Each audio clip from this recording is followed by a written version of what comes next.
Hi, I'm Rebecca Hernandez, and I'm here accompanied by none other head coach of the Greenville Lions football team, Darren Duke. How are you today? I'm doing great. We're still riding high after our last victory. We've had to kind of rearrange our schedule a little bit, and so we haven't played in a couple of weeks, and that's got us a little antsy to get back out there. We played so well against Mount Pleasant. I think we probably talked about it. It seemed like it's been several weeks ago now, but, we wanted to emphasize, especially defensively, tackling and, pursuing the ball and doing some things that we knew the kids were capable of, but we didn't feel like we did as well against Frisco Liberty as we needed to do. And, and so the result kind of showed. And so, anyway, the coaches challenged them and had a great game plan, I think, going into the game, and the kids really responded. So, we're going to have to ask them to do it again. We've been quarantined now, and so we haven't really had the team together except for this week. And so we've really, going to have to make adjustments in a short period of time and get our game plan in place to go down to Corsicana. And then we know that it's the winner has a great chance of making the playoffs, and the loser has a very difficult road. And so it's a big game for us. And so we're going to do everything we can to go down there and win the game. Oh, awesome. With that said, real quick, how's the weather? I mean, practicing in this weather versus, Thursday's supposed to clear up. How's that going to be like for everybody? Well, it's pretty nice indoors, if we could just kind of agree to everybody playing inside. But actually, we're wanting the weather to be terrible. I mean, I feel like our kids are the toughest team every week, and that's something that we work on and we pride ourselves in. And so we don't care if it's cold. We don't, now, we'd like to be able to throw the ball around, so as long as it's dry, as long as it's not too windy, we're not going to worry about the conditions. But, I think our kids are tough-minded, and I think our mindset, we're not going to worry about that. It's just us against Corsicana, and no matter what the weather's like, it's going to be about those two teams, and I feel like we will respond no matter what. Coach, real quick, take me back to the Mount Pleasant game that y'all played against. The Lions defense tackling and pressure on the quarterback improved greatly compared to the tackling pressure of the week against Frisco Liberty.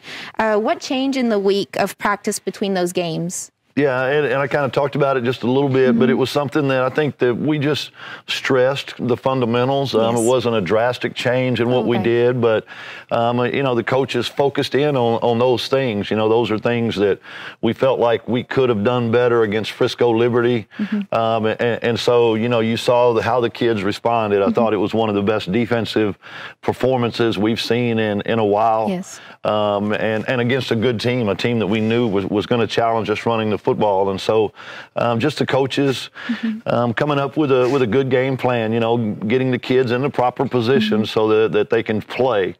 And we're going to face another team. Corsicana is a run-heavy team. They like to line up and run the ball. And so I think that if we'll respond the way we did against Mount Pleasant, I feel real confident. Most of the Tigers' games this season with Corsicana have been high-scoring games. Do you expect the same this week?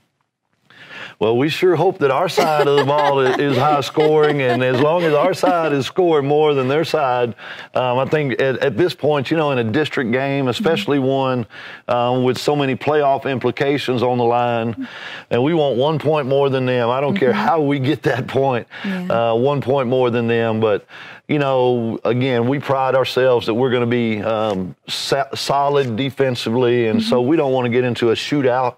But we also feel like offensively we're explosive and we have so many weapons.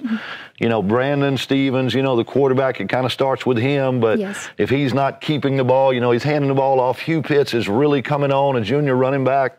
And then, of course, all of our receivers, Caleb Johnson, Miles Denson, Sean Brown, and Jaquez Davis. Those kids are seniors. They know what's at stake, and I think that you're going to see them make the plays necessary to win the game. What can you tell us about the quarterback, Solomon James, and how have you prepared for the dual threat for this game? Well, he's we're not exactly sure if he's going to play. I think he was injured in a game earlier, and so they've been sort of with a quarterback rotation, seems like, the last couple of games. And I don't know if it's good or bad. You know, he was a great player, and so I know that, you know, anytime you lose somebody like that on offense, it's going to affect you. But I think it's maybe made them commit to running the ball, and now they have a quarterback that's a kind of a dual threat to keep the ball. They have several good running backs, and so, you know, it's limited them maybe throwing the ball in some ways, but you know, again, we've still seen them, you know, be effective moving the ball, scoring points, and so we're going to be prepared to, no matter who we face and no matter who lines up, you know, we got to play and we got to be solid defensively. We got to score points. You know, a team that runs the ball would probably prefer to slow the game down and you know, play keep away. So we've got to make stops on defense and then score some points on offense so that we put pressure on the other team. Yeah. Most definitely. Thank you so much, Coach Duke, for your time here on GEUS 34 for another edition of Coach's Corner. I'm Rebecca Hernandez, and I'm Coach Duke. Thanks. Go Lions. This video has been brought to you by GEUS 34. GEUS is your community-owned provider for electric, internet, cable TV, and true local programming.